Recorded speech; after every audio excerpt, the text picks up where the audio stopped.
தீவுத்திடலில் அமைக்கப்பட்டுள்ள பட்டாசு கடைகளில் சீன பட்டாசுகள் விற்பனை செய்யப்படுகிறதா என்பது குறித்து அதிகாரிகள் திடீர் ஆய்வு மேற்கொண்டனர்.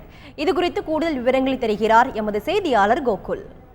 இந்தியாவில் சீன பட்டாசு விற்பனைக்கு தடை விதித்து மத்திய அரசு உத்தரவு பிறப்பித்துள்ளது. ஆனால் சட்டவிரோதமாக சீனாவிலிருந்து பட்டாசுகள் இறக்குமதி செய்யப்பட்டு விற்பனை செய்யப்படுவதாக வந்த புகாரை எடுத்து நாடு முழுவதுமே சீன பட்டாசுகள் குறித்து தீவிரமாக சோதனை நடத்தப்பட்டு வருகிறது.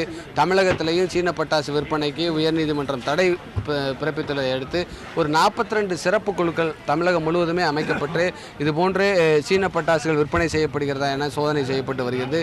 சென்னை மாநகரத்திலேயும் 4 சிறப்பு குழுக்கள் அமைக்கப்பட்டு சோதனை தீவிரமாக நடத்தப்பட்டு வருகிறது. இந்த சோதனையில் வருவாய்த்துறையைச் சேர்ந்த தாசில்தார், காவல்துறை, தீயணைப்புத்துறை உள்ளிட்ட அதிகாரிகள் ஒரு குழுவாக அமைந்து இந்த சோதனை நடத்திட்டு வர்றாங்க. தற்பொழுது நீங்கள் நேரடியாக பார்க்கக்கூடிய காட்சி சென்னை தீவுத்திடலில் அதிகாரிகள் சோதனை செய்யக்கூடிய காட்சிகளை தான் பார்க்குறீங்க. தீவுத்திடலில் இருக்கக்கூடிய ஒவ்வொரு கடையிலையும் இது போன்ற அதிகாரிகள் இன்று மாலையில் சோதனை செஞ்சுட்டு வர்றாங்க. மேலும் இந்த சோதனையில் அதிகாரிகள் பார்க்கக்கூடிய ஒரு முக்கியமான விஷயம், இந்த கடை முறையாக லைசன்ஸ் வைத்து இந்த கடை செயல்பட்டு வருகிறதா, அதே போன்று பட்டாசு விற்பனை செய்யக்கூடிய இடங்கள் முறையாக உள்ளதா, பட்டாசு விற்பனை செய்யக்கூடிய குடோன்களில் இது போன்ற சீன பட்டாசுகள் பதுக்கி வைக்கப்பட்டுள்ளதா என்பது குறித்தும் தீவிரமாக சோதனை செய்யப்பட்டு வருகிறது.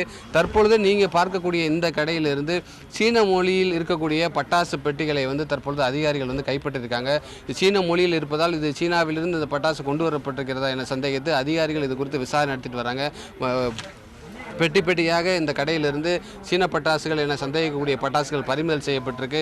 மேலும் இந்த சம்பவம் குறித்து அந்த கடை உரிமையாளரிடமும் அதிகாரிகள், ஆய்வில் இருக்கக்கூடிய அதிகாரிகள் தீவிரமாக விசாரணை மேற்கொண்டு வராங்க.